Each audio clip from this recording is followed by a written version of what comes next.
Alright, welcome back guys. In this video, you will learn what a vector mask is and how you can mask images with it inside Photoshop. Let's get started.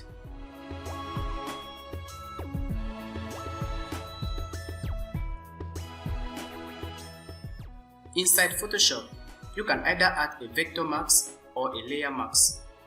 Another name for layer mask is also a pixel mask. How exactly do they differ? Now, each time you use any automatic selection tool such as the object selection tool or the quick selection tool or even the lasso tool to create a selection like so. And let's say down here on the layers panel you click on the camera icon to add a mask. Now as you can see here, the black portions represent all the portions that are hidden here on the canvas. And the white portion in the middle shows only the portion that is visible. This type of mask is called a pixel mask.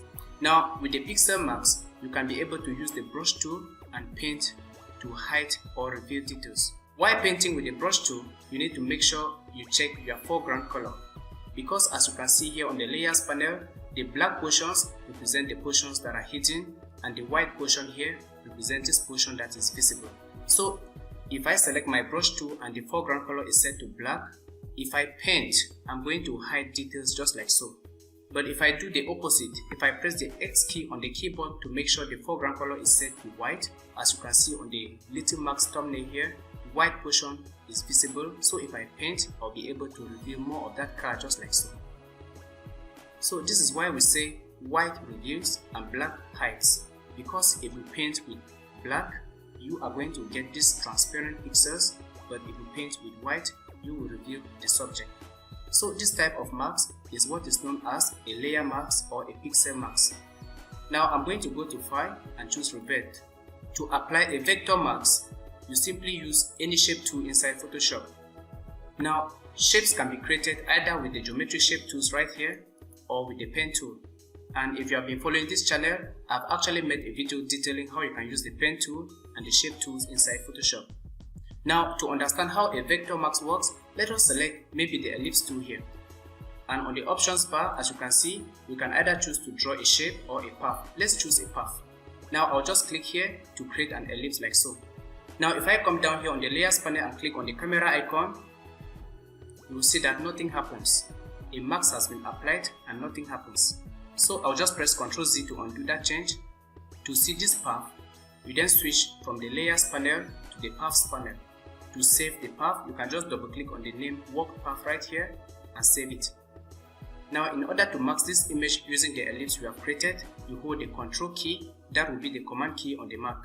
Then simply come here and click on the camera icon. The same thing can be done even when you are still on the layers panel. Just remember to hold the Ctrl key and click on the camera icon here. Now as you can see, the portion of the card that falls within the ellipse is visible and the portion that falls outside the ellipse is not visible. And on the layers panel right here, you can see that it is no longer black and white, it is instead gray. Gray represents the pixelated portions and white represents the visible portions. Unlike the layer mask we saw a moment ago, to transform a vector mask, you can use the path selection tool or the direct selection tool inside Photoshop. Now what the path selection tool allows you to do is you can be able to click and move the whole position to another side just like so. Now if you switch to the direct selection tool, what this allows you to do is to control the general shape of the whole path. So let's say I click here, I can be able to reveal these control handles. Now I can click and just extend this way. See what happens as I release. First, two things happen. The path gets enlarged and we also see a preview here on the layers panel. If you also switch to the paths panel, you will also have that representation there. You can come to this anchor point right here, click here and just drag down like so. So as you can see, there is a lot of flexibility when masking images using a vector mask, especially this type of images with hard edges. Now that you have understood the basic concepts of layer masks and vector masks, let's revert the image one more time. And then let us use the pen tool to cut the image around. And when we are done, we will then apply a vector mask to it. So I'll start by switching to the pen tool. And on the options bar, I'm going to change from shape to path.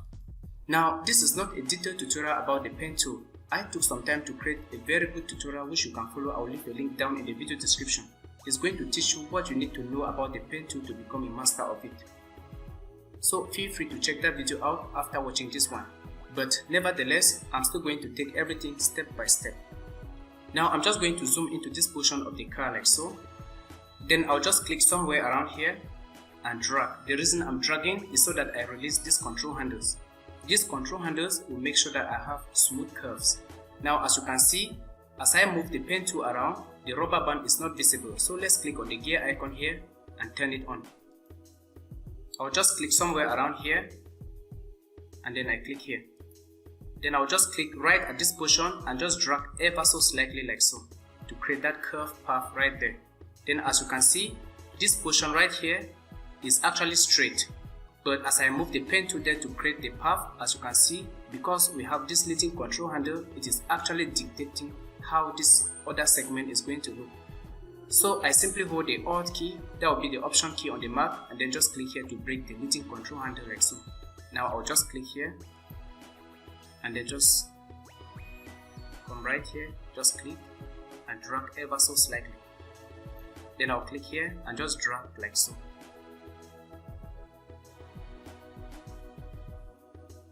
I'll then press the space bar to pan around. Then what I'll do here, I'll hold the Alt key and just click on that anchor point to disable the leading control handle like so. Then I'll hold the Alt key one more time and release another control handle, just click there and drag like so. The reason I'm dragging is because I need this portion right here to be curved. So let's press Ctrl Z to go back. If you were to allow this particular portion like this, you create a path that will not be so curvy and nice.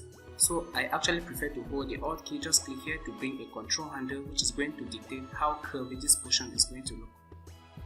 I'll come somewhere right about this position and let go right there. Then I'm going to advance towards this portion. Now it's very difficult to see here, so I can pan this way to see further. I think right here, this is where the tire actually gets missing. I'll just click there and drag upward like so. Now as I'm dragging, I follow the path down there, as you can see. Now if I feel like maybe this portion needs to go up a bit, what I simply have to do is to hold the Alt key and just click on this control handle and just push it up like so. As you can see, because I hold the Alt key, I'm able to control this control handle irrespective of the leading control handle upward. So I'll move it right about this position and let go. Now as I try to create a smooth portion right here or a straight line, you can see that the path of the pen tool is not correct. So hold the Alt key and click here. And let's click here, pan around, and I'll click here and just drag. Now I notice that I miss a detail right here, so I'm going to zoom into that portion. Then what I'll do, I'll simply hold the Alt key and click to bring a control handle like so. Now once I have this control handle, I can be able to hold the Alt key and control just this control handle just like so, as you can see. Then I'll also hold the Alt key and control this other side. Now even with the pen tool still active, you can always press the Control key, that will be the Command key, and select just this point right here or this anchor point. Now to nudge it upward, just press the up arrow on your keyboard. Now everything looks well aligned. Now the next thing I'll focus on is to actually align this part because it appears to be upward. So I'll hold the Alt key and just click here and align it like so. Now everything looks perfect. I'll Alt click here to get that flexibility there, and I can't actually see this guys, but I'll just try to do some guesswork here like this. I don't know exactly how to align this, I'm just doing some guesswork right there, but I think you get the point. Now I'll click right here and drag like so. Then I'll hold the Alt key, click again here, just click here, click right at this edge, then just come and click somewhere around here and just drag it up. Now even if it doesn't look right on the first try, don't worry, just release everything, then hold the Alt key. You can control this control handle independently of its neighbor, just like so.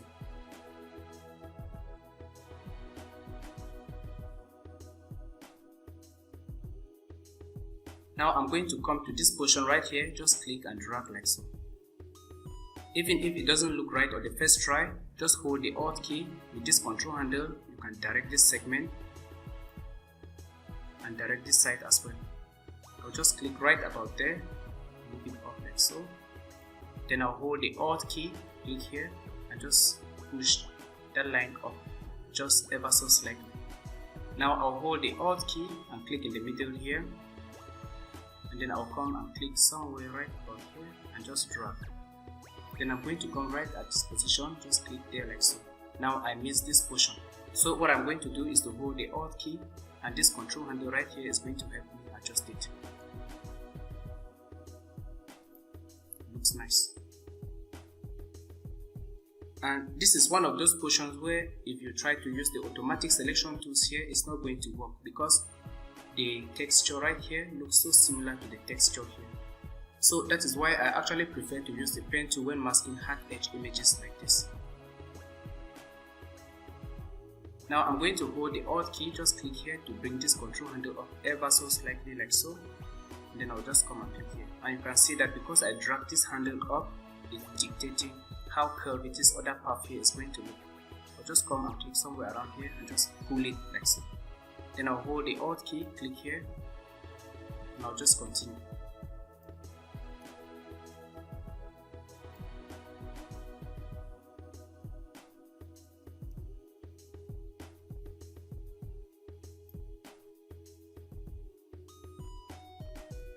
Now towards the portion, now at this portion, as you can see, it is very curvy down here. So anyway, you can just click here. Since it is straight there, then just click here and drag it ever so slightly, just like so. Yeah, it looks good. But there's actually another technique I needed to show you there, but like I said, this is not a detailed video about the pen tool. I'll leave a link to the video you can watch after this one in the video description. So I'll just hold the Alt key, click there, click and drag here, hold the Alt key, click here, and then just come and click right here and then drag. Then I'll hold the Alt key, click here. Now it looks like I missed this edge, so I'm going to hold the Control key, which is going to switch to the direct selection tool, and then I can highlight that point and move it just in front. Now I'll just click here, I'll come right here. These edges are so sharp, so I'll just click here. Then I'll come to this portion, just click and drag it upward like so, ever so slightly, guys. Yeah, just align the edge there.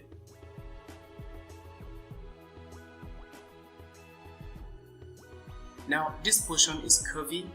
What beginners usually do is to click here. That's not a good way to work.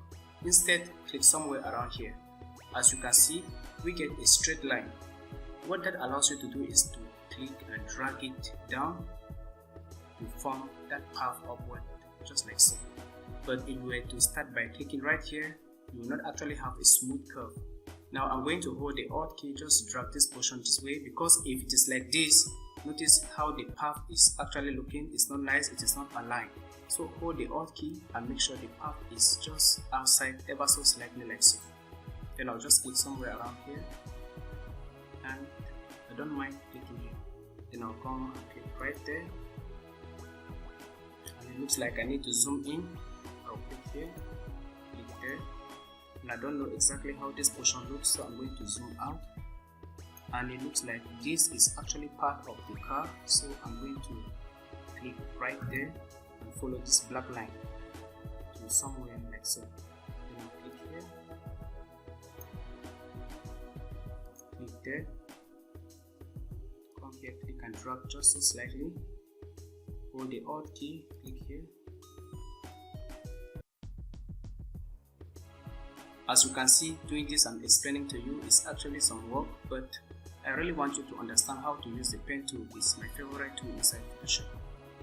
Now I'll click and drag ever so slightly like so, and I'll just reduce the anchor point or the control handle down.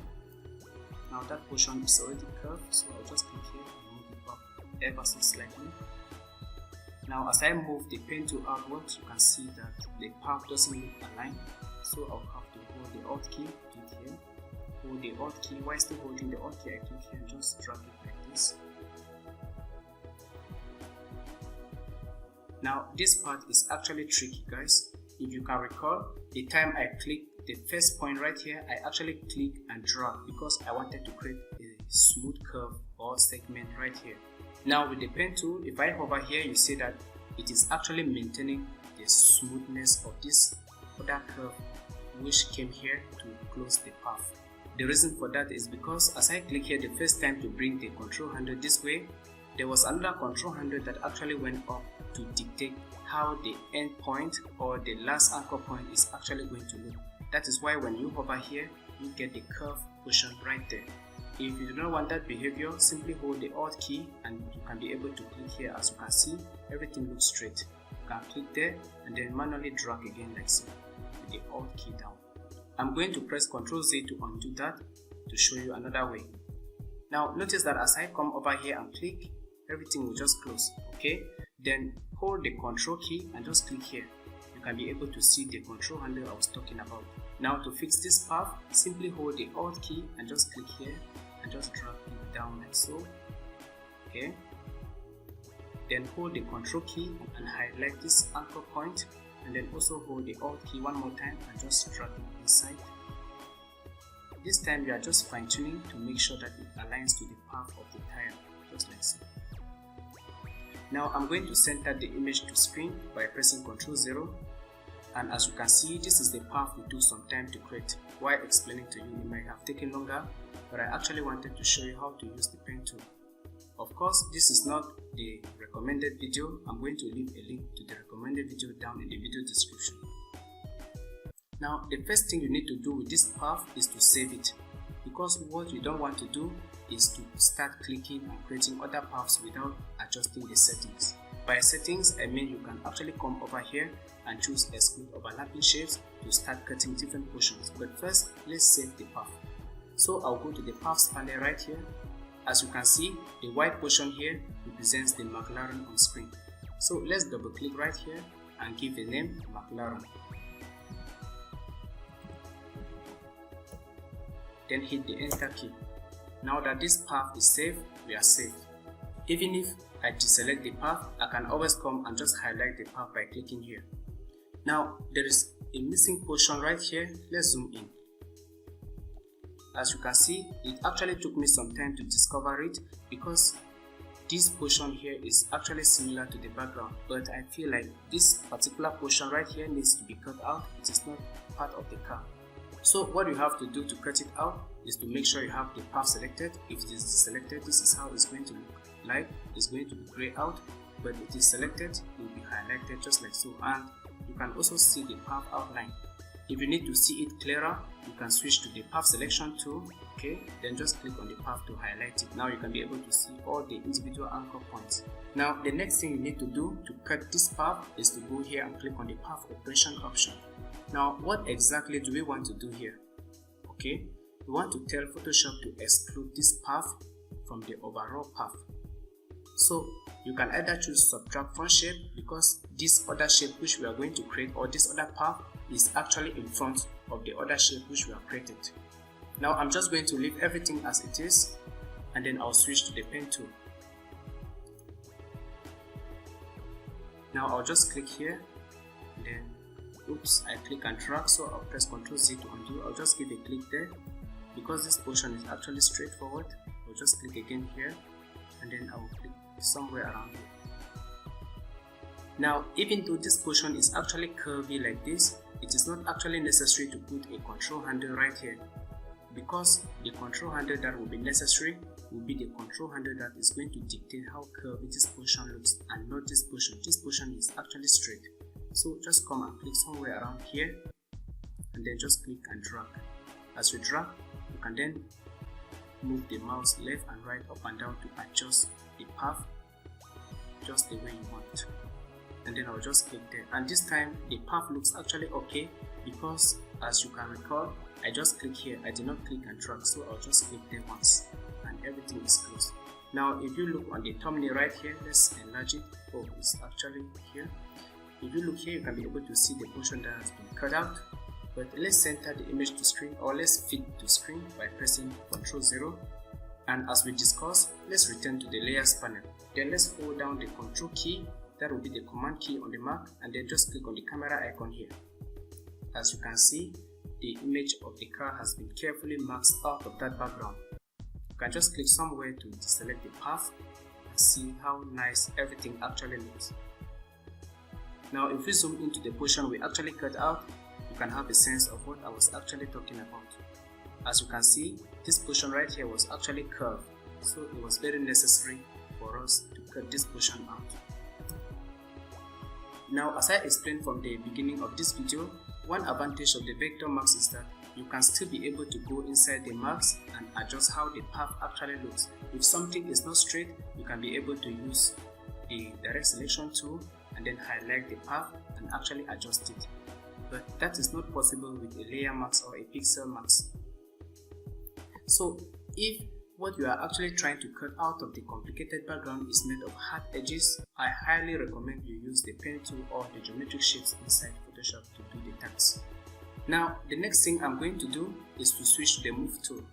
Then I'll simply select the layer from here and then I'll simply drag it onto the document I need to place the car on.